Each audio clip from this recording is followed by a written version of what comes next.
Hello friends, welcome back to my channel. তো বন্ধুরা, আজকে বানাবো হচ্ছে কাঁঠাল চিংড়ি। তো কাঁঠাল চিংড়ি বানানোর জন্য এখানে নিয়ে নিয়েছি চিংড়ি মাছ, আর মাছগুলোকে ভালো করে ধুয়ে পরিষ্কার করে লবণ হলুদ মাখিয়ে রেখে দিয়েছি। আর এদিকে আছে হচ্ছে রুই মাছ। তো কাঁঠাল চিংড়ি আর রুই মাছ হবে। আর এদিকে দেখো কাঁঠালগুলোকে কেটে কাঁঠাল আর আলুটাকে একটু ভাপিয়ে নিয়েছি। তো চলো এখন চিংড়ি মাছগুলোকে ভেজে তুলবো। তো তার জন্য আমি কড়াইতে দিয়েও দিয়েছি। এখন চিংড়ি মাছগুলোকে আগে ভেজে নেবো, ঠিক আছে? তো বন্ধুরা, আমার ভিডিও যদি তোমাদের ভালো লেগে থাকে অবশ্যই লাইক কমেন্ট শেয়ার করবে, আর চ্যানেলটিকে সাবস্ক্রাইব করতে কিন্তু একদমই ভুলবে না। তো চলো, এখানে তো কাঁঠাল আর হচ্ছে আলুটাকে সেদ্ধ করে রেখে দিয়েছি, আর এইদিকে হচ্ছে চিংড়ি মাছগুলোকে ভেজে নিচ্ছি।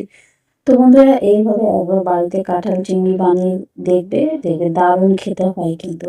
আর চলো, এদিকে আমি এখন এই মানে পেঁয়াজ রসুন টমেটো এগুলোকে একটু পেস্ট করে নেব। তো অর্ধেকটা পেঁয়াজ কেটে দিয়েছি, পেস্ট করে নেব, আর অর্ধেকটা পেঁয়াজ মানে কুচিয়ে রেখেছি, ঠিক আছে? তো চলো, এগুলোকে এখন আমি পেস্ট করে নেব। তো তারপরে এদিকে দেখো, আমি কড়াই বসিয়ে দিয়েছি আর তেল দিয়ে দিয়েছি। তো তেলটা তো গরম হয়ে গেছে, এর মধ্যে কিন্তু এখন আমি জিরে ফোড়ন দিয়ে দিলাম।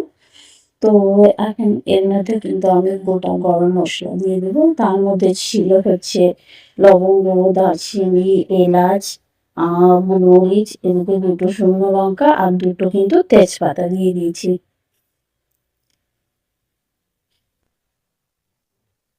তো চলো, এগুলো গরম হয়ে গেছে। এখন এর মধ্যে আমি এই যে কুচনো পেঁয়াজ রেখেছিলাম, তো কুচনো পেঁয়াজটা দিয়ে দিলাম। তো এর মধ্যে কুচনো পেঁয়াজ আর রসুনটা দিয়ে একটু লবণ দিয়ে কিন্তু এটাকে ভালো করে একটু ভেজে নেবো, ঠিক আছে? তো লবণটা দেওয়ার কারণ হচ্ছে লবণটা দিলে পেঁয়াজটা ভালো মতো মজে যায়। তো পেঁয়াজটাকে কিন্তু আমি খুব একটা ভাজবো না, একদম কড়া ভাজবো না, মানে হালকা ভেজে নেব।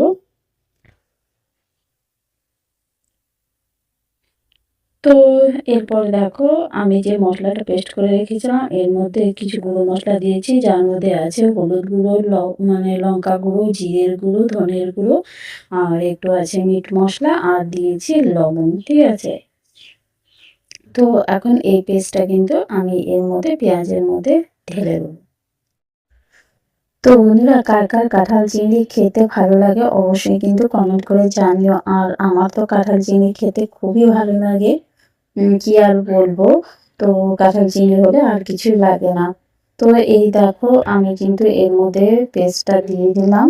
তো এটাকে কিন্তু এখন ভালো করে কষিয়ে নিতে হবে, ঠিক আছে? তো ভালো করে কষিয়ে নেওয়ার পর তারপর কিন্তু আমি কাঁঠালটাকে দিয়ে দেবো ওর মধ্যে।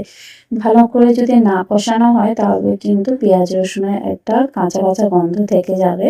তো সেই কারণে মশলাটিকে কিন্তু ভালো করে কষতে হবে যতক্ষণ না এই মশলা দিয়ে তেল ছেড়ে দেয়, ঠিক আছে? তো চলো, আমি এখন মশলাটাকে ভালো করে কষিয়ে নিই।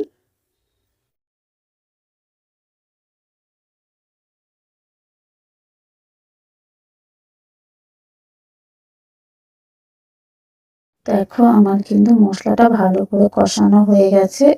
এখন এর মধ্যে আমি কাঁঠাল আর আলু ভাপিয়ে রেখেছিলাম, তো সেটা এখন এর মধ্যে দিয়ে দিলাম। তো মশলাটার সাথে আমি ভালো করে নেড়ে চেড়ে নেব। তো ভালো করে নেড়ে চেড়ে নিয়ে তারপর কিন্তু এর মধ্যে আমি জল দিয়ে তারপর ঢেকে দেবো। তো বন্ধুরা, আমি কিন্তু এখানে ঠান্ডা জল দেব না, যেহেতু আগে থেকে ভাপিয়ে নিয়েছি কাঁঠাল আর আলুটাকে। তো সেই কারণে কাঁঠাল আর আলুটা কিন্তু অর্ধেকটা সেদ্ধ হয়ে আছে।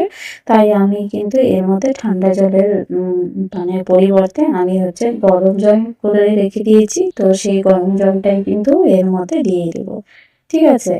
আর গরম জল দিলেও কিন্তু এর স্বাদটা দ্বিগুণ বেড়ে যায় ঠান্ডা জল দেওয়ার থেকে।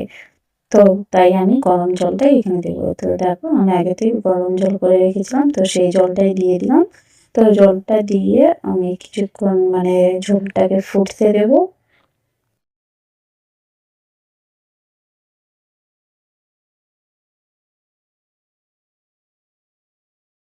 ঝোল ফুটে উঠেছে, তো এখন আমি কিন্তু এর মধ্যে ভেজে রাখা চিংড়ি মাছগুলো দিয়ে দেবো।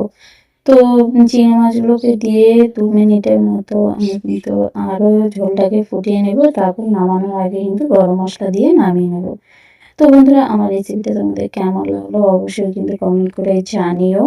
আর যারা যারা নতুন আছো প্লিজ আমার চ্যানেলটিকে সাবস্ক্রাইব করে আমার পাশে থেকো এরকমই আরও সুন্দর সুন্দর রেসিপি পাওয়ার জন্য। তো বন্ধুরা, আজকের ভিডিওটা এখানে শেষ করছি। সবাই ভালো থেকো, সুস্থ থেকো। দেখা হচ্ছে আরও একটি নতুন ভিডিওর সাথে। তো চলো আজকে টাটা।